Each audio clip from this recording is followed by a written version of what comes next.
Perfect. Welcome, lads, to the podcast. Harry, Jamie, Chris, welcome. We're very happy to have you on here. No, thanks for having us. We've been talking about this one for a while. Absolute honour to have you boys here. And it's the most we've had, bro, in a pod. We've got 5 man all together. It's incredible. Yeah. Usually it's just a little 1-to-1 or something, isn't it? Yeah. Hold that closer. Right. Awesome. We've had no training, but I can do this. Easy. Talking to the little rabbit's tail. There's going to be a lot of giggles on this episode. Oh, yeah. Welcome. It's lovely to have you here. Where do we want to begin? Do we want to make it about each of us individually or go straight to wandering moments? What's the plan? Harry, off you go. To be fair, I've not really done much about my background. I still need to write a blog. Yeah, I've done that. Let's go into it. This could be a blog. Post mine. Is it? Yeah, a vlog. A vlog, yeah. Okay. You've been typing this blog for about 9 months. It's a pod. It's a pod blog. All right. Where do I begin? Harry, get your microphone closer. Is it? Soz, mate. Well, the outdoor industry, I kind of fell into, I guess. It was a toss up between Royal Marines or going to uni. And it was basically whichever one came first. I got accepted to uni before the Marines did. So, and then it just spiraled on from there, really. And then this Wandering Mounts. At least get the name right. Wait a minute. What is it? Wandering Moment. Just read it. Just read it. Memento. This is why we have our names on the hoodies, by the way. Just in case you forget. Wandering Moments was a brainchild of Chris, to be fair. He working in mental health prior, and we got close working in the outdoors and that. And I suppose all of us are similar in the fact that we've all used outdoors to sort of, I don't know, deal with problems, trauma, troubles, stresses, and mine started early on with like bereavement, and I would say I'm still kind of working through that. There's definitely elements of my personality that I'm trying to get back from, before that happened. I suppose when I was going through it, I had a pretty decent sort of support network. Jamie was there from essentially the beginning. We went to uni together. And what really helped me sort of get out of my downward spiral was relying on people around me to get me outside, get me climbing, do all that good stuff. So this kind of fit what I wanted to do. I wish I had more of what we're doing now when that kind of happened. So that's how I came into What is it, do you think, about the outdoors that sort of changes people's mindset in that sense? It's a question that I've wondered, and it's helped me and all, and I think it's so powerful, but to put it down to one sort of answer I've always struggled with. I don't know what it is about the outdoors that... Yeah, sorry, go on, Harry, you carry on. You're right. There's no, I think it's almost as individual as every person is. Like, I mean, for me, it was, mine sort of stemmed from climbing.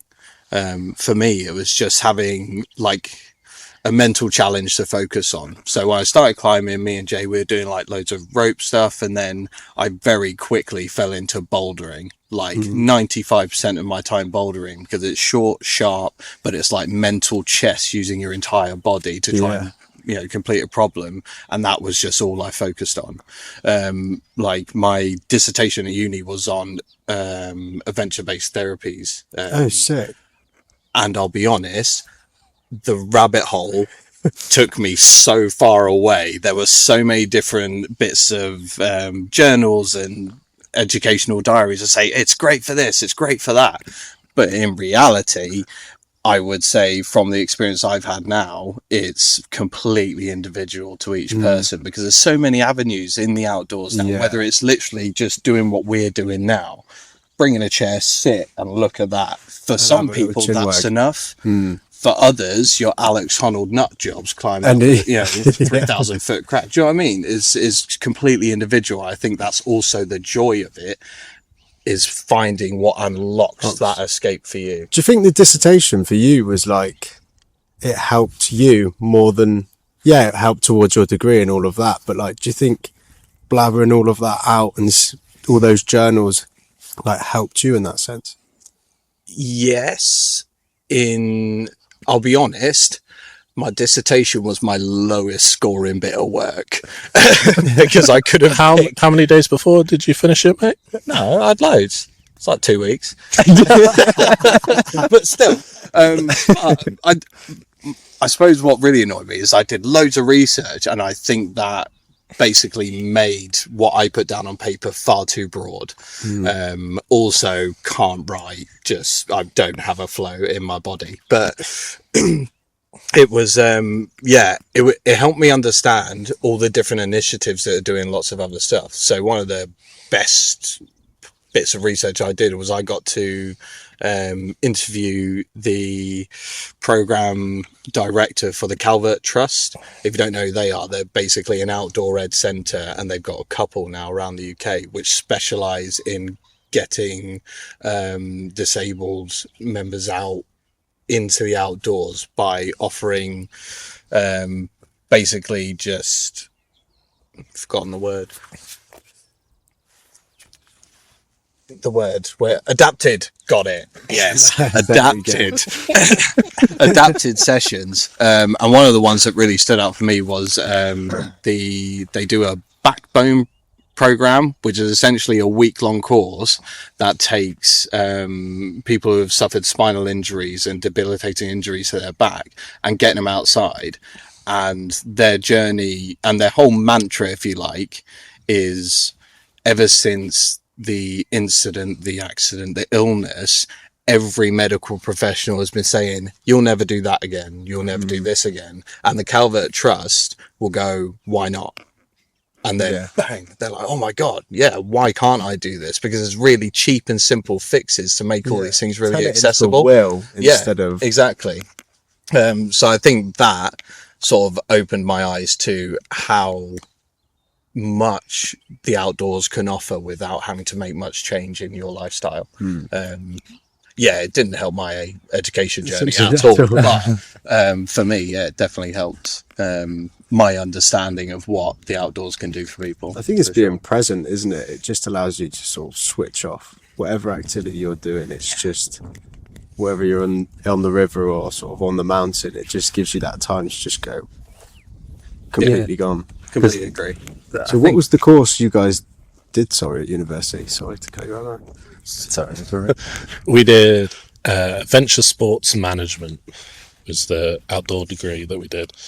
When did it start? 2013? Sure. Yeah, it was. And I got into the outdoors the same way. My background was like regular sports, so like hockey, mainly hockey, and then football, cricket, all of the sports, and then I'm gonna have to do that because I can't hear myself for too long. For like years I did that growing up, and then I think it was just I had like finished school, finished like college.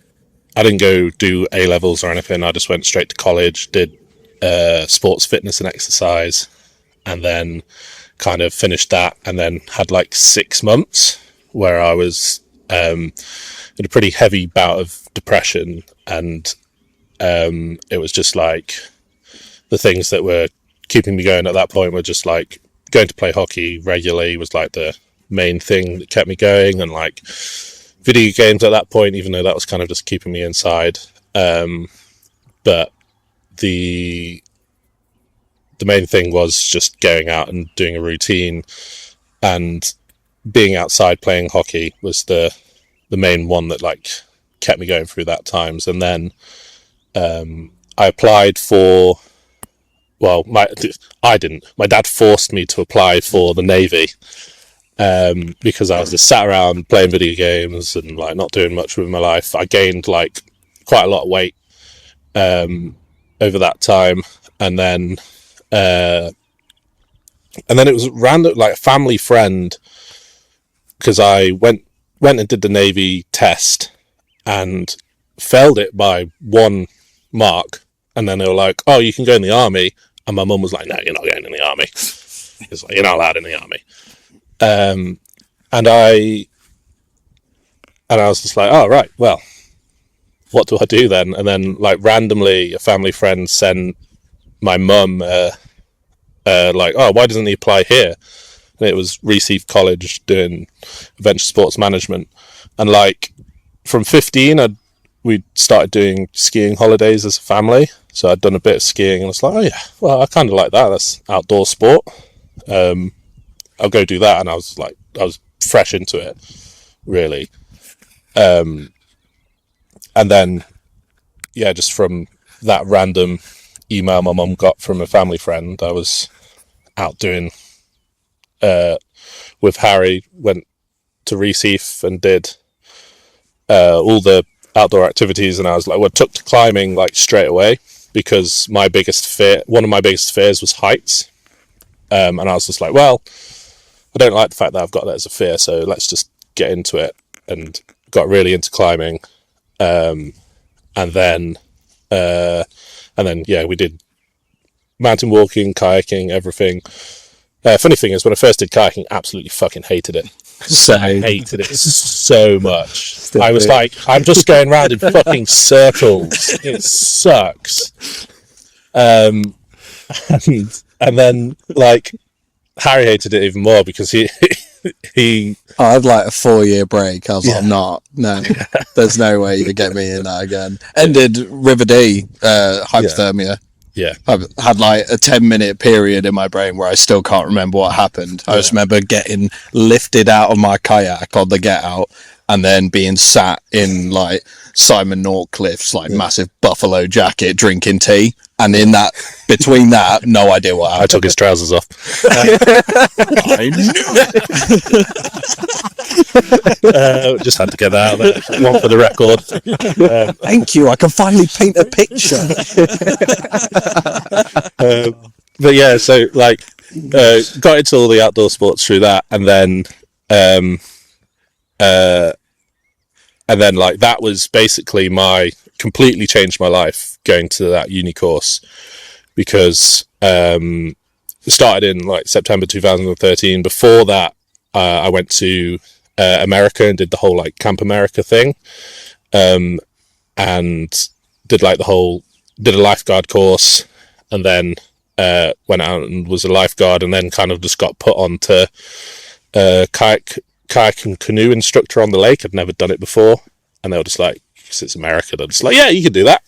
And it was just like, take 20 kids out on a lake, and that was it. And then came back, did that course, and that's when like journey in the outdoors happened now. And then I've been in the outdoors now for, if people can do the maths for me, because I'm terrible, 2013 to now. 13 years. 13 years. Thanks, mate. Appreciate it. Quick math. Quick maths. But yeah, that's it was just a massive change for me, is that from like coming out of school, not knowing what to do, having that bout of depression, and then just being like forced into this, and then it's just like changed my life from there, and I've not really wanted to do anything else. And like other jobs that I've had that aren't to do with the outdoors, got fired from Mountain Warehouse, that kind of like things, it just doesn't suit me. Doesn't suit me at all. But yeah, and then kind of moving towards like during that time I've known Harry since uni, and then meeting Chris when Chris was working at Kinsale, which he'll tell you about when he has his chat. But when I met Chris doing that, and then I've known Chris like 6 years. 6 years. About 9, Jay. Is it? Yeah. See, couldn't count from 2013 to 2026. Yeah, we met in like 2017. Oh yeah, that's right. Yeah, maths. Maths is hard. English is also hard. And then met Chris, and then it was kind of like over the years, I've kind of like not really done. I've had lots of bad experiences with like therapy and everything like that. That I just was not interested in, and it just was like, this isn't working. And then just like going climbing with Harry or anyone else was just like, I felt 10 times better. It's like, why would I go and sit in a room and talk to someone like, well, to be fair, if we did therapy like this, where we're all chatting outside, it would be 10 times better than sat in a stuffy room. But I suppose you've got that pressure as well, haven't you? Yeah. Oh, Yeah, definitely got the pressure to. I think that's also one of the biggest things that we try at Wandering Moments. We try to do is we're trying something we're going through at the moment is trying to be like, there's no pressure to talk. We're not asking you to talk about your feelings.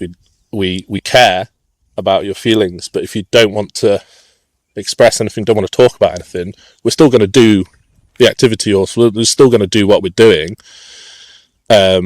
And if you want to chat to us about anything, you can, but there's no pressure to chat. Because I definitely felt when I was in regular therapy that it was just like, too much pressure to talk. What am I supposed to talk about? I don't want to talk to you. I don't know you. I think that's the beauty of it, though, is like sometimes you can, it's like if we were doing a big hill day, there wouldn't be, like, I've had random people that you do hill days with, and the objective is to get to the top of Snowdon. Yeah. But in that sort of 6-7 hours of walking, automatically you're diving into some deep areas that you didn't plan about. It just naturally sort of come up. So I think the step that you're taking is not applying pressure to people. I think it's and I think that's one thing. Chris has a good story on that one. With when we're running these outdoor activities, and you get the solo riders where people just book onto an activity by themselves, and you find that while you're doing the activity, they just kind of chat to you about life, and you're just there, and you're just like, oh, this person's just chatting about everything. Yeah. It's like in normal situations, you definitely if like when you're at Mountain Warehouse, no one's going to buy a coat and sit there for half an hour chatting about what they've been through. No, they're just like, oh, is this coat warm? Yes, mate, it's a coat. It's not. What am I supposed to talk about it? Yes.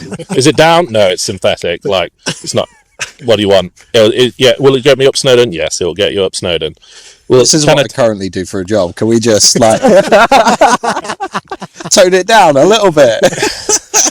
Well, to be fair, the place that you work is actually good. No offense to anyone that works at Mountain Warehouse. I forgot we're on the camera, aren't we? This is the podcast. No offense to anyone that works at Mountain Warehouse, but that place is shite. I'm not getting a sponsorship. I made from them. I don't want a sponsorship from them. Start small, Jay. Are you not hearing what he's saying? They're shite. Start small. We don't want. Start small. We got a sponsorship from Outkit anyway. Calm down. We got a bike for your thing. We did actually, yeah. We got a bike. But yeah, the like.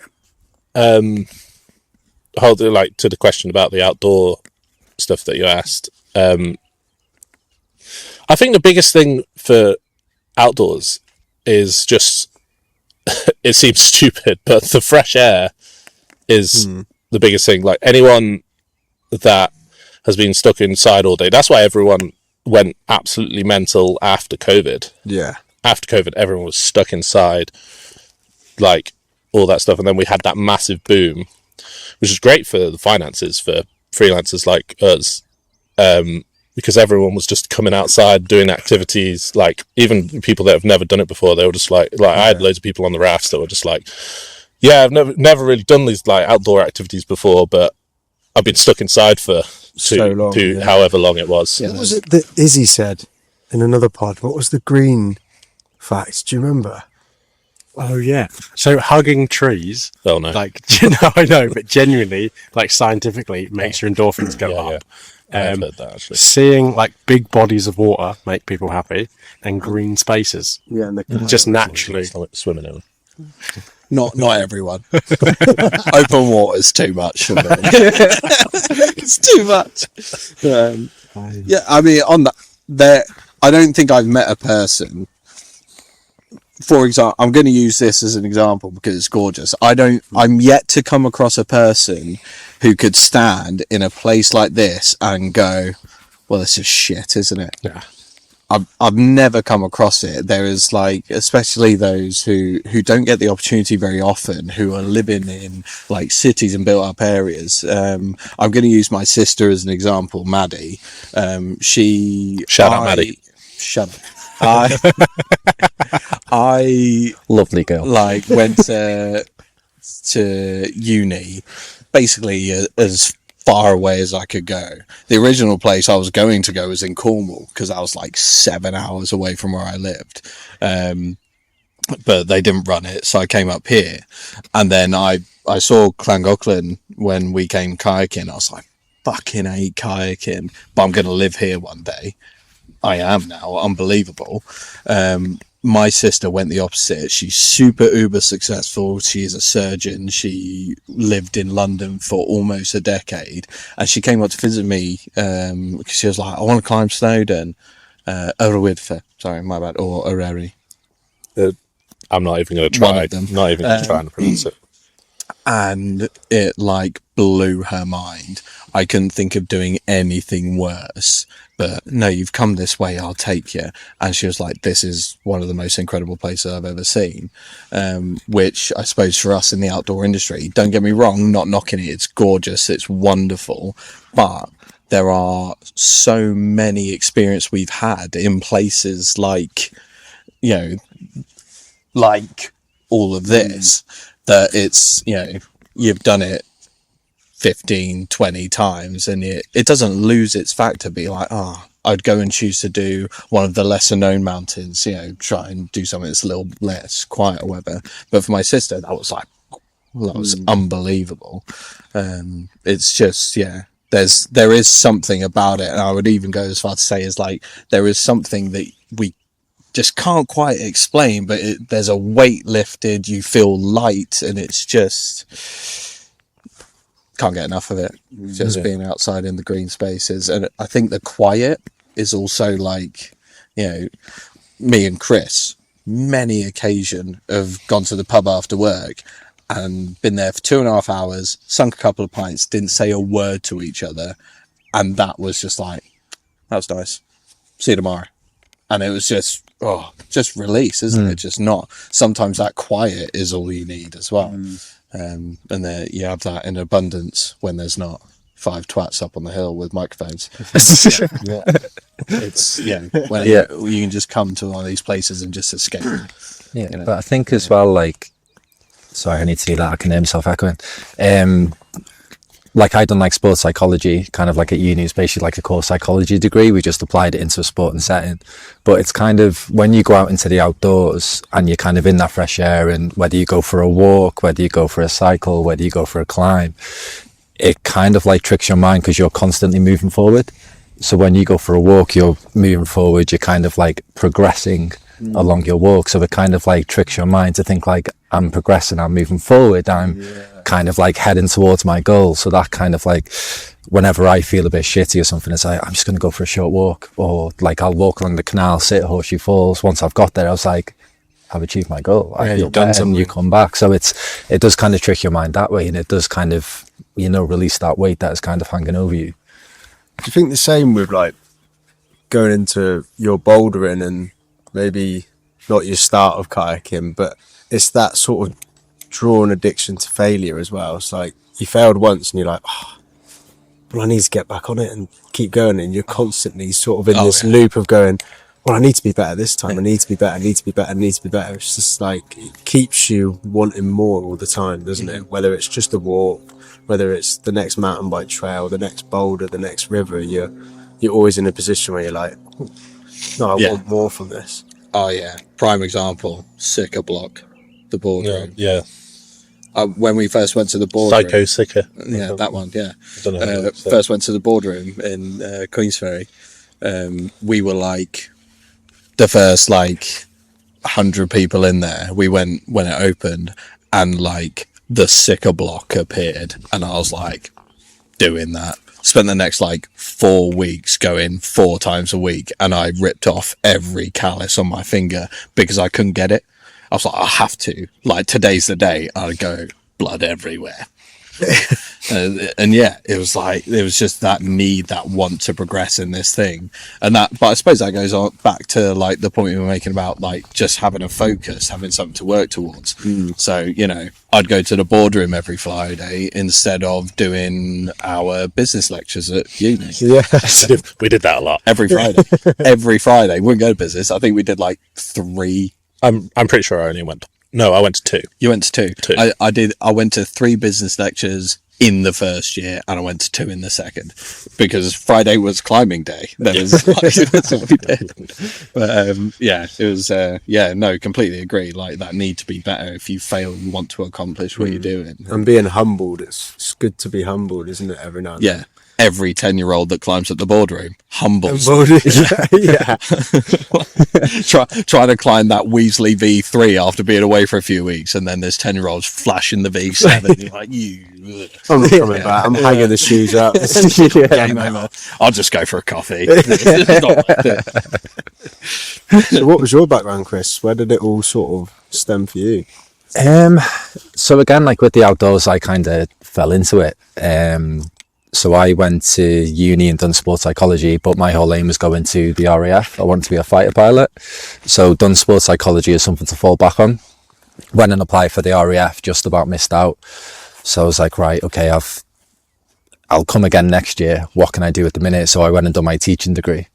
Is again something to fall back on. Is if I fail this time, I'll become a teacher. Went, applied for the RAF, didn't get through again. But basically got offered every other job in the air crew, and I would have been an officer straight away, and would have been a really good career. So I was going in as a WISOP, so a weapon systems operator. So told them I was going in for that, went home, told the girlfriend at the time that I was going in, and obviously she didn't want me to. So we kind of come to a compromise where she was like, apply for one job, just one teaching job, and if you get it, stay. If you don't, go in the RAF. So I was like, okay, cool. Applied to one job, which was in a Kinsale that Jay mentioned before, and it was to work with young people with autism and complex needs. Went into the interview, obviously not wanting it, because I wanted to go into the RAF, but because I didn't want it, I felt no pressure and nailed the interview by accident. So literally got home, they rang me and they were just like, you've got the job. I was like, oh, sick. Okay. Thank you. And told the girlfriend at the time. She's like, that's amazing, isn't it? I'm like, I've been forced to do this. Yeah. But then obviously went in and was a tutor at Kinsale. So I was the outdoor education tutor, and took all of the kids that I taught to Safe and Sound Whitewater Active, to basically just do that outdoor education through the spring and summer.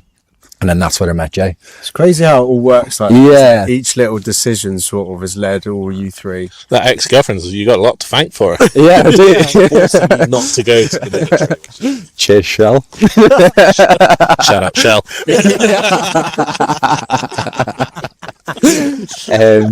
But yeah, that's where I met Jay. Jay used to deliver our gorge walking sessions, our canoe sessions and everything. So Jay taught me how to canoe, and whenever, obviously, shut up, sorry.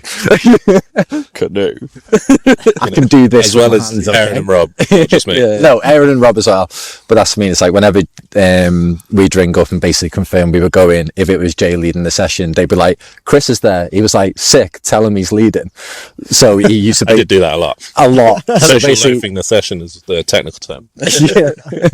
So I'd obviously go from the school and then end up leading the session, or helping Jay lead the session. But same with Aaron, Rob and Sana. as well. And then I just got on really well with them, with Bex as well. Just got on really well. And then Aaron and Rob have like, ever been kayaking before? I was like, nope. And they were like, do you want to go? I was like, oh, how much will it be? Like, and they were like, just buy me a beer. So I just turned up with 4 bottles of beer. Aaron took me on Mile and Mill and literally just had a beer at the end of it. And then Rob was like, ever been rafting? I was like, nope. And he's like, sit, come in Saturday, I'll take you rafting. I was like, okay, how much? And he was like, beer. So I just turned up, bought him a beer. Then they were just like, what do you think? I was like, this is sick. Like, as if you get paid to do that. Like, it's insane.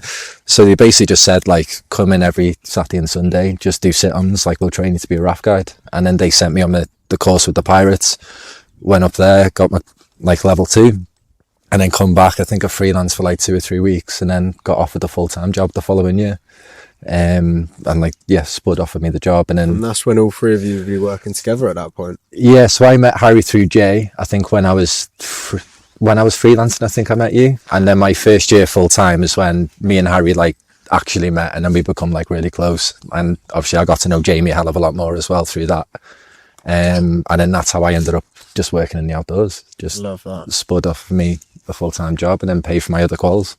So I was super lucky with kind of like how I fell into the outdoors. Kind of like a different route to everyone else. Like everything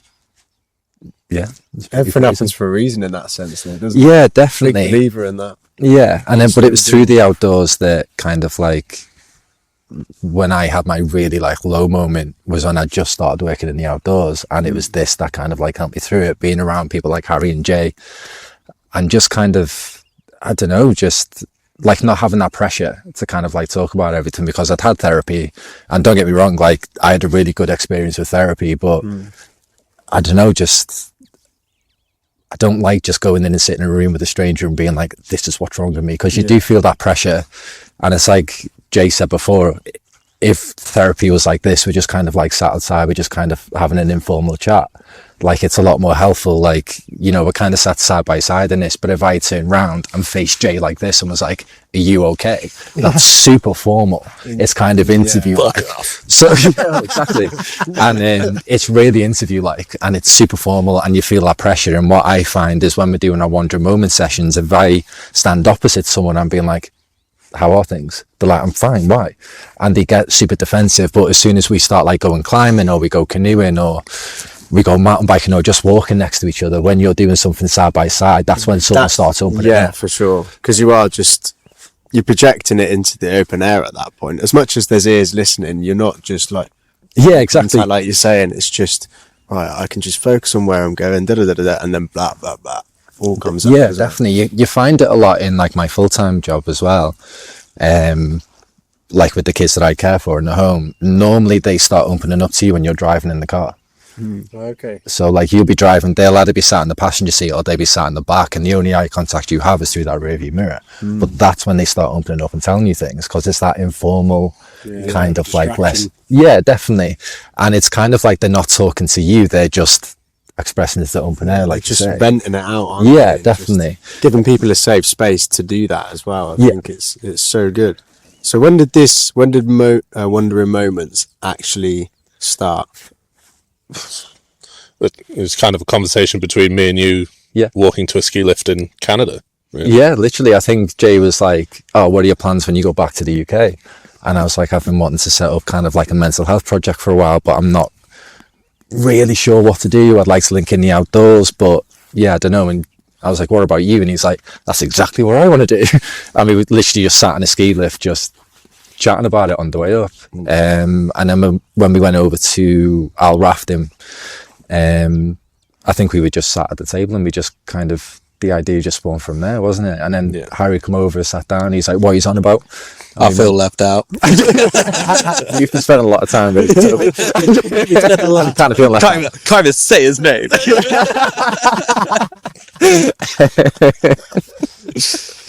And he come over, he's like, oh, what are you chatting about? And we were just saying like, yeah, this mental health project that we'd like to do when we got back. And Harry was just like, I'm in. So the three of us just kind of spawned the idea from there, really. We'd go rafting, and then once we finished rafting, we'd go back, we'd sit at the big table, and we'd just start designing our plan. Like, we cracked on and designed a website over there. Like, partly designed the logo, and then obviously Jamie's partner Abby like finalized the logo and finished the logo, which was sick. And we basically just come up with our mission, I guess, didn't we? When it was first conversation to it actually being a thing, what was sort of the distance between it? We probably spoke about it the summer of 24, wasn't it? Like that summer. And then when we come back, there was just a few different things, and we become operational last April. We got registered in March 25 and then become operational in April 25. Amazing. Which was super rushed. Weren't expecting it, but yeah. You've got to take the jump though, haven't you? Well, yeah, 100%. Yeah. For me, that was like, all right, sound now, like 6 months we'll start doing this, whatever. And then Chris comes up, it's like, yeah, so there's this massive organisation in Wrexham that want to get on board. Oh yeah, let's do this thing. I was like, what do you mean, next week? Because basically we made like an Instagram, didn't we? Yeah. And we just like, our first post was just like, exciting things coming, keep an eye out. And then within 24 hours, and the guy who lives in Llangollen, he went rafting with Bearded Men, and Bearded Men just shared our post on their story, and he just followed us and messaged us and was just like, who are you and what's your purpose? So I literally sent him a paragraph, and that was it, just like 4 lines. And he was just like, sounds amazing, super new approach that I've basically never seen before. Do you want to come in? Like, I'm one of the mental health first aiders for Kluwer Compounders. Do you want to come in and just have like an informal chat? So I was like, yeah, cool. I think you were working that day, weren't you? So me and Jay went, and being absolute idiots, we went in and didn't prep anything, because we were like, it's an informal chat. Like, what's going to happen? We weren't expecting it. To be sat in front of the board. We're just going to chat to this guy, and then 15 people walked in. I think there was 9 of them, wasn't there? Literally just sat around this table, and they were all like, go on then. And me and Jay just like, oh no. So literally just had to wing it from there. Yeah. And then at the end of it, they were just like, yeah, we're in. I think sometimes though, that might be better, because if you're planning it ahead, you could just be overthinking certain areas and sort of... We do love a good winging it, to be fair, all of us. Oh, 100%. It's like your interview for the teaching job. Yeah. It's not prepared, didn't want it, whatever. And then boom, it's there. You're like, shit. Now we've actually got to do something. Yeah. Well, to be fair, it was like when I done the speech of Parallel, when I had to present us. So Parallel Care Solutions is the care company I work for, and they've chosen us as their charity of the year. So they're doing like quite a few different fundraisers through the year, and everything they raise is coming towards, which is amazing. But we had our awards night, and they were just like, will you just speak about Wondering Moments? So I was like, right, okay. So I was literally just sat down, like typing something out. I was like, don't like it, deleted everything, was typing something else out. I was like, I hate it. And then I was like, I know, I'll get him to show this video that Jay made. And I think it was a recap of last summer. And I was like, I'll get them to show that, and then I'll write something about the video. And then they press play, and no audio come out. So I mean, literally got 4 seconds in, and I was like, have you not got speakers? They were like, oh, no, I don't think we do. And I'm like, oh, right, okay. So I was like, what are we going to do? And they were like, just talk. So my whole speech, like everything I planned, just went out of the window, and I just had to wing it there. But it was better than what I said, was better than anything I could have wrote. And I suppose a lot more genuine as well. Yeah, and that's why it was better, because I was like, oh God, I don't know what to talk about. And I was like, I'm just going to go personal. I'm just going to be honest, and I'm just going to see where this goes. Because like you say, if you kind of like overthink it, you can just, I don't know, you can just mess it up in a way, can't you? So you just start going down a rabbit hole that sometimes you don't need to go down. Yeah. Do you? Just going off the cusp, I think, is sometimes the better way to go, isn't it, really? Yeah. Have you had anything sort of this year, in this first year that you've done it, that you're like super proud of? Yeah, what's your most proud moment of the project so far? I would say the turnout for the Aqueduct tour was really nice. Because we got like 17 people. Yeah. And that was really nice, because it was kind of, it's just the Aqueduct tour, which is like, we see it as like when we're running those sessions, it's just the Aqueduct tour. Oh, we're going to get shouted at by canoeists and everything else. We forget that non-outdoor instructor people absolutely love it. And they were just like, oh, this is so nice. And we're just like, oh, we're on the canal.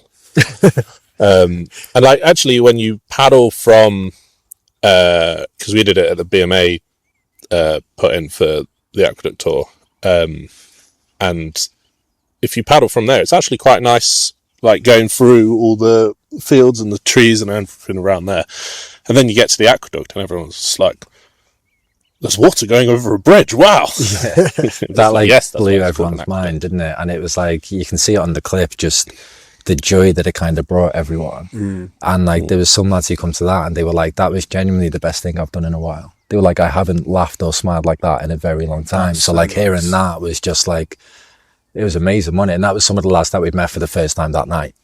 So to have that impact like straight away from meeting someone, I think was, it was incredible. For you boys, that's cemented that the ball is rolling now, and it's...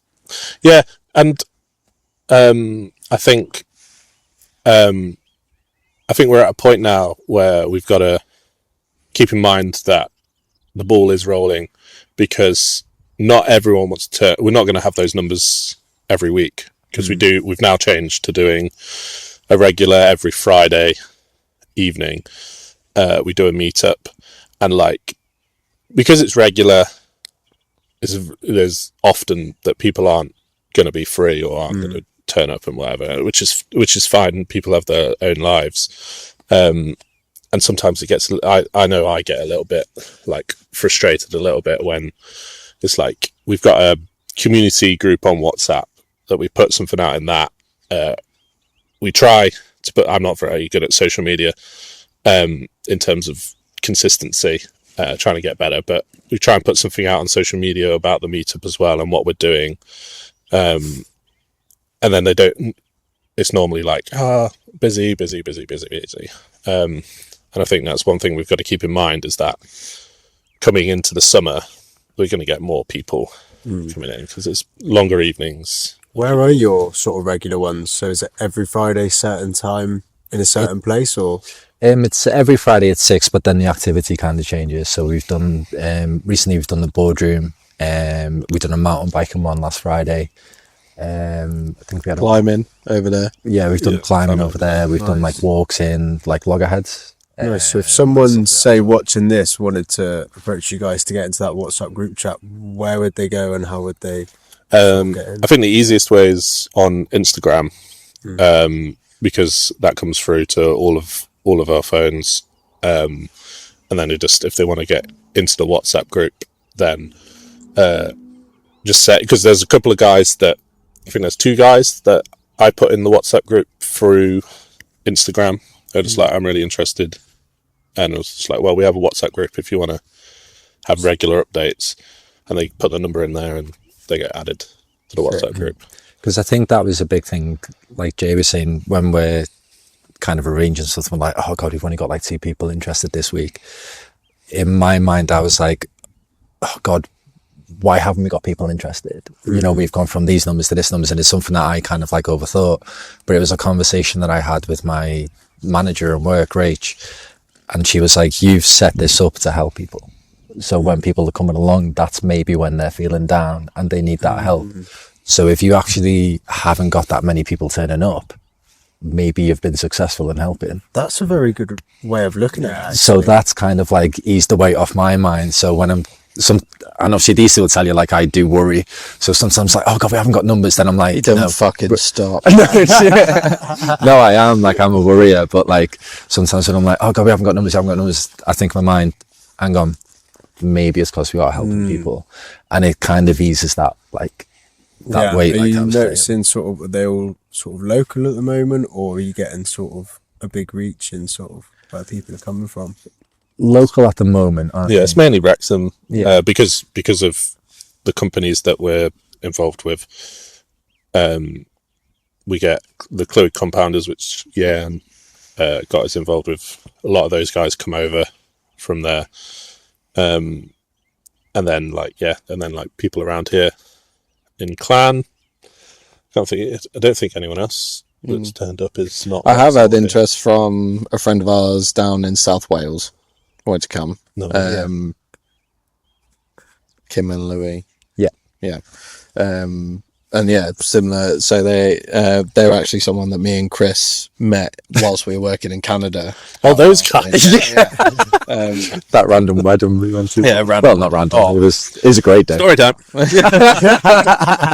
But right, real quick, we'll get to the story. It's sick. But they've just had a baby.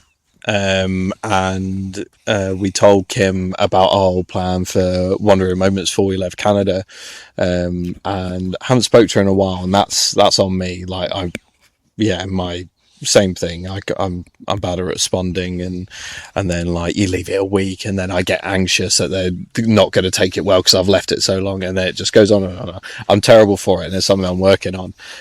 But yeah, she reached out and she was like, it's been ages, but I wanted to check in because I've been really thinking about your Wandering Moments project. What's going on? Because we've just had a baby. It's amazing, but I had support from everyone and anyone, whereas Louis, he was actually like, he didn't have that support. He was really struggling. Like, not that it's a bad thing we've had a baby, it's a gift and all this great stuff, but like, can I get him to contact you? I was like, please do, because you know, it's like, it's for anyone and everyone. You know, we'll get him up. They mean to come up anyway, so I might just message him directly. And but yeah, so we are starting to get interest from a bit further afield.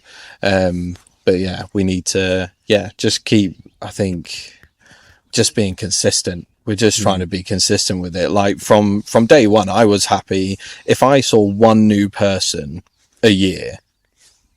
This is all worth it. Yeah. Like, because, you know, it doesn't matter how many people we reach, but if we can change like one person's outlook and help in any way, like, it's worth it. So, you know, I have never really been that worried about the numbers. The first meetup we did, that was scary. Yeah. It was like you said, yeah, I've had like a couple of people interested in whatever, and we all rocked up. We're at Loggerheads doing a walk. Yeah. Oh, it's a little, and then and we were like, what time we say meet? Say 6 o'clock. It's 6:15. We're gonna look daft, don't we? Like, it was just sat here doing nothing. And then the first one we had like 11 people. I was like, done. It's been worth it. It was that was a good one. But, I think me and you like actually got a bit emotional after that, didn't we? Like, I think we were like, bye guys, bye, and we just looked at each other and we were like, we just hugged each other. We were like, what's just happening? It must be so good to see that something that was just a plan that you were talking about actually take off in that sense, and you're seeing it in person and seeing how it's actually working, aren't you? Yeah, definitely. I think that first meetup probably is my proudest moment. I think that was for me, mainly because I wasn't at the Aqueduct one. Oh no, you weren't. I was down south with it. You were. But I think, like you say, to kind of see that idea that, you know, we kind of had, you know, it spawned on a conversation on this, literally a chairlift, and then to be sat around like a table in Canada and we were just like, oh yeah, this will be good, like a good idea, to come back and see that actually happening. But there was blokes there that, like, obviously we'd never met before, and within 5 or 10 minutes they literally just started opening up about saying like, this is why I need it. I went through this. You had a big conversation, didn't you? Yeah, and the same guy who kind of like opened up and started talking to me later on then went over and started talking to Harry, and then he just said, didn't he, he was like, I needed you 10 years ago. So like, to hear that, we were like, oh my god, we can actually have an impact and make a difference. This is the reason why we're doing it. Yeah, definitely. And then he literally turned around and went, why have I just told you all that? It's like, I've never met you. Why have I just told you this? But again, it's that informal side by side doing it with someone. Yeah. Is just activity in front of you. Yeah, definitely. So again, he was probably just saying it to the open space, but not realizing it was he was actually listening. So it took that pressure away from it, I suppose. So going forward, what's the plans? Any exciting plans? We were mentioning the Better Days barbecue that would like to raise money. BD BBQ. That's what we're going to call it. BBQ. Sorry, say it. That's a BD BBQ. BD BBQ. It's the nice ring. One letter there that could be awkward. So yeah, we as a podcast, the whole goal for this is to basically make a platform, get loads and loads of followers, and then be able to do something with that. So me and Danny want to have this platform and benefit our friends and the projects they've got. We've got lots of friends like you guys that have got these awesome projects, and we just want to push them around. We're starting to get a few good followers and good following, and we've come up with the idea of doing this awesome event in Clan. We're going to have like a meetup in a pub. We've not found the location yet. It's probably going to be Gales. We're going to have some live music there. I'm going to get as much free shit as I can from all the companies. We're going to have like an auction and raise loads of money. And then what else have we got going? It's just going to be a good night with everyone, and like a little fundraiser evening. And we're going to split it between D Valley Cleanup, which is an awesome cause, and Wandering Moments. And that's going to be our first event, which we're quite excited to do. Sick. Oh, that sounds wicked. No, thanks, guys. That's yeah. So that is going to be exciting. Yeah, and we want to make that like an annual thing. Yeah. Like, and Nice. I'm always wanting to think big, and it's like, oh no, we can do 2 a year. We can do a winter version, do like a festive one. And a summer one. Why not? I mean, everybody wants to get together for some music, for some food, and if it's all going towards a good cause, which I think you boys are really doing, I think why not? We got to do it. So we'll have to team up. Yeah, go definitely. to the pub, write a little map of what we're going to do and how we're going to do it. Definitely, no, it's appreciated. Thank you. Yeah. Happy to help in any way for that. And I think on our things, we've got a couple of fundraisers. This Saturday, as of filming, is Yayan's boxing match, Yes, Ian's got a boxing match. which is all of his funds, all of the tickets sold and everything is coming to us Oh, brilliant. for that fundraising. So Shout out, yeah. good luck, Yayan. Yeah, definitely. And then we have, what was, you went on Snowdon Walk. Yeah, Parallel Care Solutions, like the care company I work for, they done a Sunrise Snowdon Walk last Saturday as like a fundraiser, and on the, oh god, they're going to kill me if I get this date wrong, the 22nd of May, they're doing a spin-a-thon as well, to raise money, and on the 8th of August, they're doing the Welsh Three Peaks to raise money for us as well, and then there's going to be like further days down the line, which they haven't kind of planned yet. Clewer Compounders are doing the Welsh Three Peaks as well. They're doing that in June, July. I thought it was August. Good work. No, No? Parallels August. Oh, Parallels August. Parallels August. Clewer Compounders doing it in June, July. One of the J's. And then we're looking at doing the Caledonian Canal. So we're looking at canoeing the Caledonian Canal in September. And we're doing that like as a bit of a fundraiser, but also kind of like an expedition, isn't it? So people who come along to Wandering Moments meetups and just take them along with us. Yeah, we're trying to. I think one thing that I wanted to push more is doing these expeditions, and it's something that we want to kind of do later down the line. Is these meetups where we're doing canoeing or climbing or whatever, we offer out to the group. We're doing this. We want to do this expedition, or like expedition, like canoeing the Caledonian Canal this September. We've offered it to people and there's some interest, but kind of like train people that have maybe not done this kind of stuff before, use our skills to give to them, and then get them along on this expedition and spend a couple of days canoeing in Scotland, and having a good time with that. And then hopefully it gets bigger and bigger and bigger and bigger. Yeah. My biggest like dream for it is just to the do raft, the raft, the Tatachini in Canada, which is a someone will correct me, but it's like 14-day expedition, and you start in you start at like the north part of Yukon, and then you end up paddling out to like iceberg fields in Alaska, and that's where you finish. And it's like grade 3, couple of grade 4s, but it's like a nice big like expedition. Wow. That would be my big like wandering moments goes to the Yukon. Get us on board. Get us on board. I am very keen to help out with that. That would be like my biggest dream. Got to dream big Go though. to it. You've got to speak it for it to come to Yeah, manifest. definitely. It's like this, how you started it. If you'd have never had that conversation, would we be sat here now? Do you know what I mean? Yeah, definitely. Exactly. I think a big thing for me, like I've talked to these lads about it as well, it's like when we have the expeditions is kind of make it challenging as well. So for the people who come along, it's be like, right, okay, you're only allowed like these resources, this amount of kit and everything. So when they come along, it's kind of, it is challenging for them, but it's to get them to kind of like overcome that challenge. So it's like when men are dealing with mental health, it's kind of like men are supposed to protect everyone. So I'm supposed to protect everyone, not other people protecting me. So if I can't look after myself, how can I protect someone else? So the whole idea with the expedition is kind of once they get through a difficult day, it's like, oh, well, I can look after myself. I can protect myself, but I can also protect other people, because when Harry was struggling to put that top up, like I went over and I helped him. And then obviously, whatever. Come on, Harry's shit with tops. Yeah, shit with tops. But it'd be like when he was struggling to put that top up for shelter, I went over and I helped him, so I can also protect him.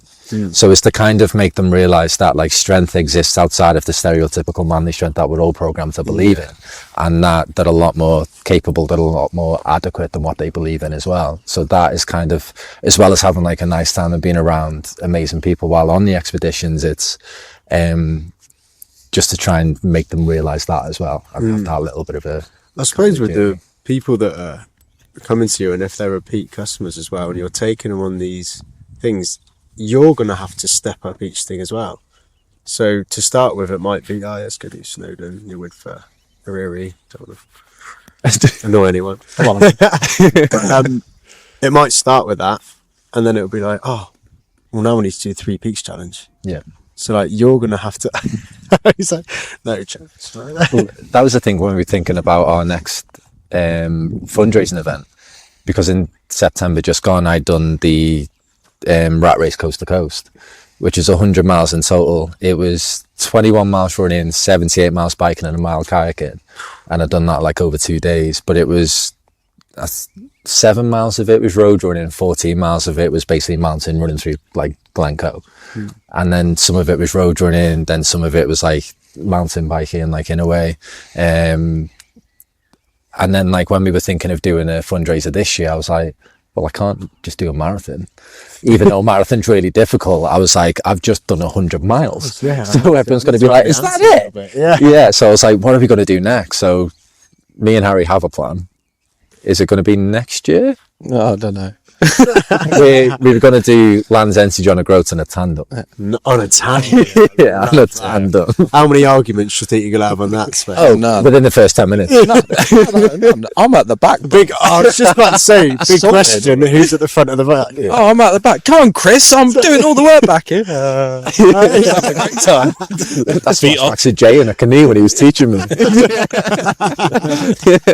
So yeah, we're planning that. Got the bike. We do have Outkit is providing us with the bike when it's fixed. But yeah, so the bike's there. It's just actually doing some training, because that will take training. Yeah. Grossly underestimated just how far that is. Yeah. Yeah, you guys were like, yeah, we can do that anytime. I was just like, really? I don't take. I would do it a few days or whatever. Can you let us know when you're doing these training days? Because I'll pay good money to see you guys at the tandem together. Oh yeah.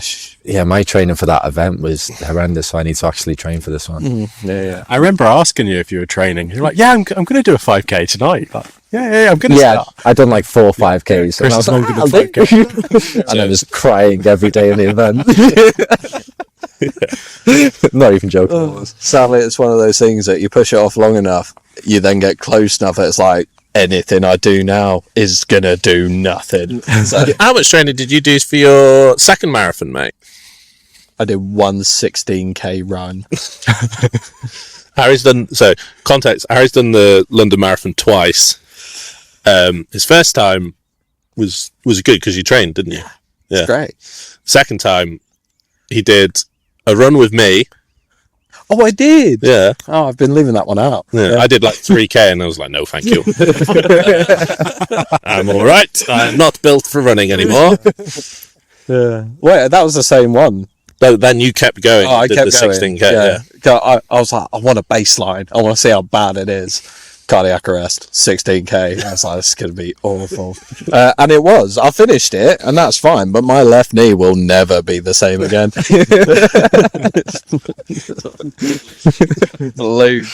But, God, never again. Yeah. Running's not for me anymore. No. I'll be the support vehicle and cameraman for the tandem trip. I'm the cameraman. The cameraman. I can't wait to see Niche that. reference, that. It's a very nice reference.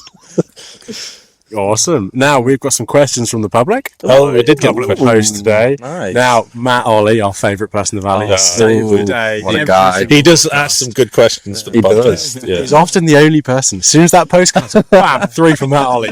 Saves my life. I need to So message him, actually. he's getting his vaccine. Yeah. Oh, yes. So, what are your favourite flavours of ice cream? Ooh. Honeycomb. Solid. Honeycomb. Or banana from Chester Ice Cream Farm. Okay. Yeah, controversial. Don't screw your face up at me, Jamie. Honestly, banana from Chester Ice Cream Farm. He said banana. From Chester Banana? Ice Cream Farm? No, Doesn't matter how nice it is. This. No. It could be yeah, but banana. point of moment. Banana. I'm handing in my resignation. No, from Cheshire Ice Cream Farm. It's good. But Are you honeycomb- sponsored by them? What's that? Cheshire. We should be. I should be, yeah. Genuinely, it's good. Mine's strawberry and basic. Strawberry. Strawberry? I like that less than banana. Strawberry? I know. Turns his face up and mean comes out with that. Rock with it. Almost because I'm sweet. Salted caramel. Oh, okay. Salted caramel. Solid. Very nice. Sweet and salty. I'm a honeycomb man. Honeycomb. What about yourself? I think I like a mint chopped chip. Oh, God, no. When I was 10, That's yeah. less than banana. Yeah, 10. Now, Matt Ollie also says, one top recommendation spot from each of you in the UK, and you can't say the same thing twice. Like a nice place to see. Where's the best view you've seen in the UK? In the UK, okay. I know, Matt. Go. Shall I go, Matt? Go on, Say then. it. Yeah, you first. Well, it's not a secret, Jay. Like he was about to. So there's a specific lay-by on the downhill into Better Sequoia. That is easily my favourite view. Oh, I think I know exactly. just before the Glen.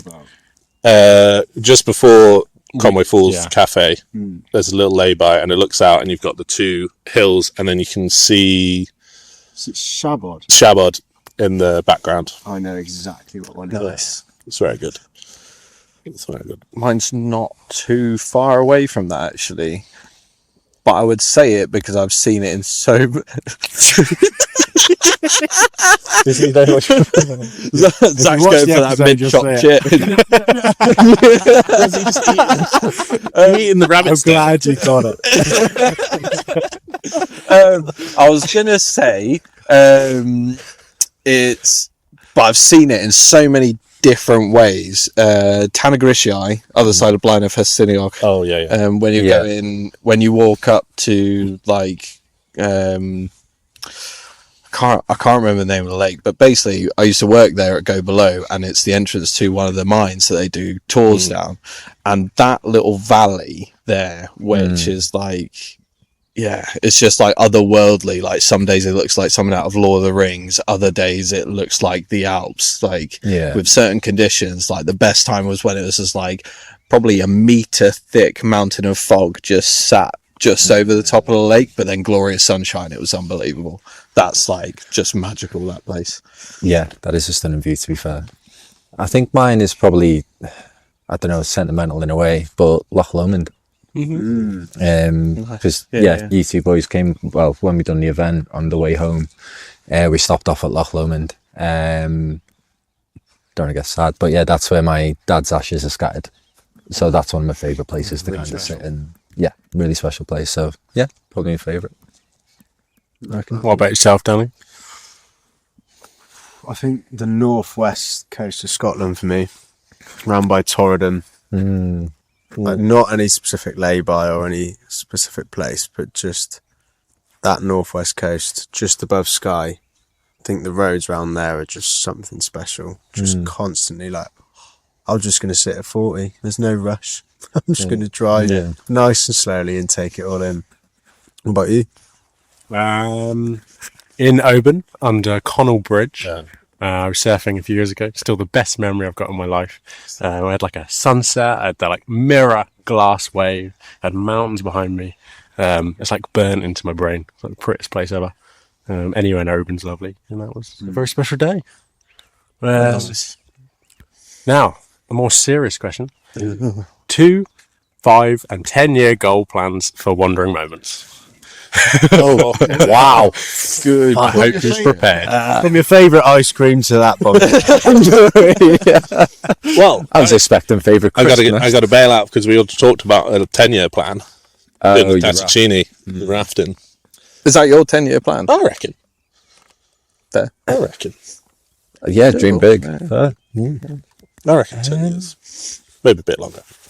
2 years or 5 years? Chris, you got 2. Harry, you got 5 year. Sam? Oh, fair. I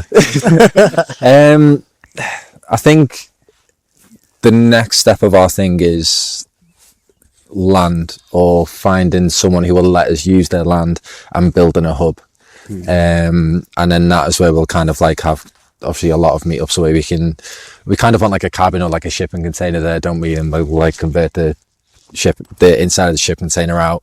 We'll have some like shelter, outdoor fire pit and everything, and we can have meetups there where we'll literally just light a fire, sit around like this, and it's just an excuse to be with each other. But then that's where we also do like our training days for kind of the expedition, so we can do our bushcraft things around there, building shelters, doing all that kind of stuff.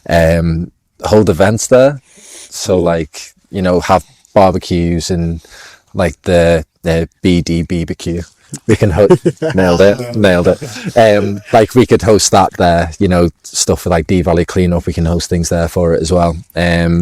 So that would be like the heart of everything that we do, and then we'd also have like the activity kind of like meetups and everything going from there as well with the expeditions. But 2 years, I don't know, it's a push, but I think that's the next big step for us, isn't it? I think as soon as we find land and we build that hub, I think that'll just be a game changer in everything that we can then do. Love that. Harry, What you got? 5 year. I mean, as a 3, I don't think we've really talked 5-year plan, but We haven't even talked 10 years. no, definitely not. Next week.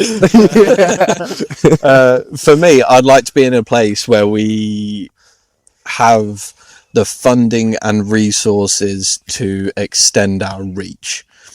5 years, I would like to be in a place where we can basically be able to subsidize a great deal and actually run events a bit further afield than just North Wales. So, you know, being able to like like piggyback onto other events around the UK, like I don't know, nothing massive, but like for example, Outkit, they do their own festival every year in September called Big Shakeout, and they have like guest speakers, talks. Be able to be in a place where we can bolt onto events like that and start really outreaching, you know, our message, and who knows, maybe even have like you know, little pockets of wandering moments around the country, like be in a position where we're starting to look more into a bit more of a further reach, basically. I think overall one day I'd like this to be full time, like not you know, be able to just run this as a thing. Would be nice if all 3 of us could do it full time. Yeah, like definitely. Well, that's like 20 years. yeah, Well, we'll see. You don't know. Yeah, Pick you up. never know what's round the corner. One viral video. Yeah. Nowadays, that's how it's done. Team up with D Pizza. Yeah. from one angle. But yeah, that's where I'd like to be in 5 years, being able to like take our message and our sort of plan around a bit further afield. And have the resources to do that. That's what Amazing. I don't doubt you boys at all. I really think this is everything you're speaking. It's going to go your way. To be honest, I do not see it failing. Thank you, man. Thanks, I appreciate it. Yeah, same.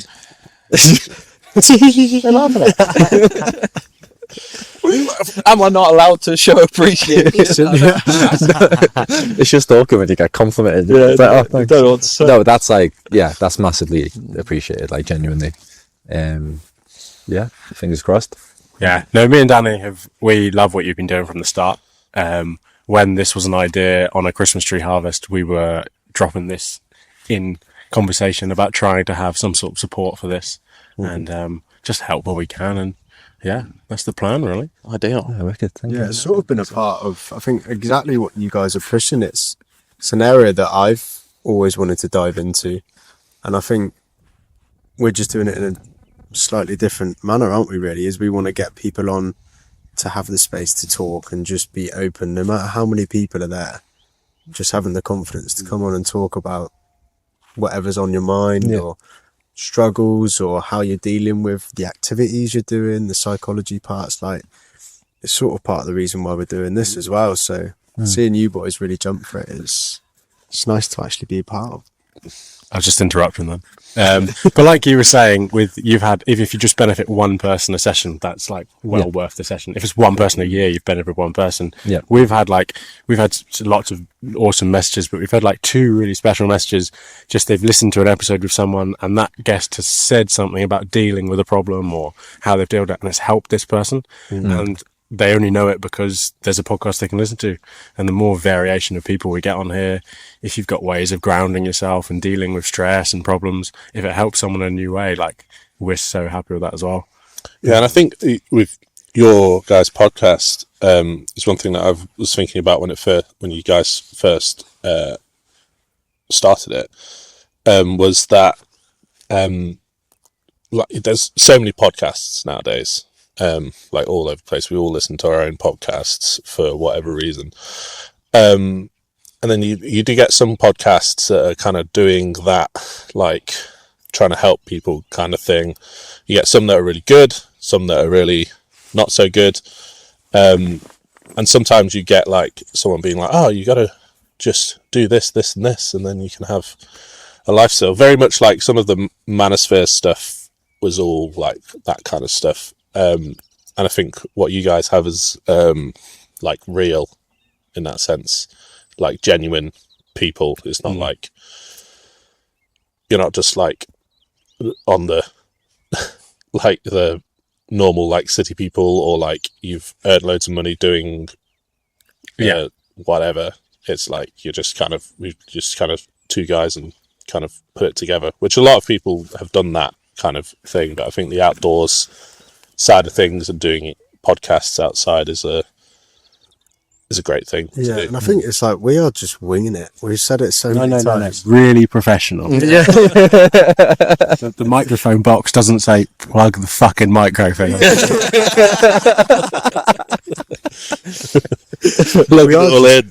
We are just like winging it in that sense. And it's just, I think another thing that I take from each time we're sitting down, as much as other people might be learning and taking something from it, we are. And each guest we've got on, it's so good to sort of learn as well. And it's amazing that we can share it. But I mean, I've sat in many now and listened to some that I may not have been there. And I'm like, wow, I'm going to start using that. And I think talking to you boys and spreading what you're sparing, I think it's really, really, really good. I'm excited to do more with you guys for sure. Yeah.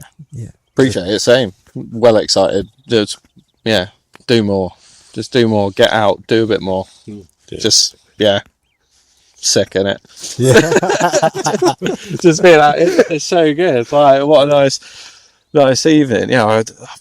Working all day, I got in, took the dog for a walk. I was like, shit, I've got to go for this thing now. Like, all right, energy. And I get that a lot. I think it might be a little bit social anxiety sometimes, but I'm like,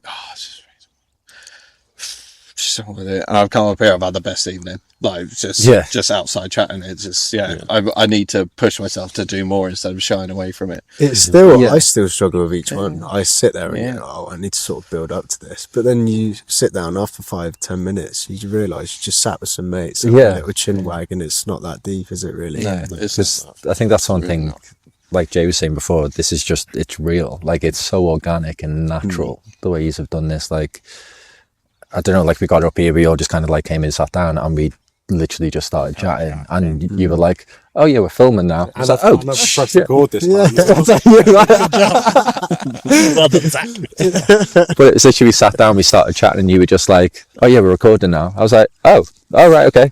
Like, it was just supernatural, and it's wicked what you're doing, and like, I feel really honoured, and I know these two do as well. Like, I'm really honoured to be invited on, so we run out of guests, didn't we? So Scraping You've got any ideas for next week, Danny? But no, we will call that a podcast. If you've got anything you want to plug, I know you've done a lot of plugging tonight. You're like, can you buy merch? Can you buy things? Where can you do that? Where can we find you? All of that jazz. You're in charge of the merch. Chris? I'm in charge of the merch. What do we have? We've got t-shirts. We're currently doing them in black and white. And we're also going to be selling like hoodies and things like that. So the best thing is just kind of go onto Instagram, kind of give us a message, and we'll kind of just send everything over. We do need to do a merch shop, but we've got no idea how to do that. So that's like, if you're ever in Bedford, I sell the t-shirts and Alkit as well. oh yeah, we have a stall in Alkit. Yeah, we do. We have a Alkit of letters put like basically just like a store together in there. And amazingly, they're also not taking any cut from it or anything at all. They've just let us put a QR code up, and it just goes straight into our account, which is pretty sick. Nice. But yeah, everything's kind of like, well, apart from those t-shirts, like the hoodies and everything are kind of like made to order pretty much. So if you want to come to a meetup every Friday, trying to do every Friday at 6 p.m. Yeah, and then finding that on Instagram as well. So at Wandering Moment UK. Yes. We'll plug that and tag it everywhere. It's in the comments and all that, and down there and over there. All the cringy stuff. Give us a follow, give us a share, let everyone know. We are going to have merch soon, but I've been saying that for about 8 months now, but it's getting really, really close now. And this event will be published as soon as possible, hopefully more than a week before it happens. And we'll see what happens. Awesome. Sweet. Sick. Thank you very much. Nice one, boys. Sick. They're good. Winner. Thank you, boys. That was my favourite. Thanks, guys.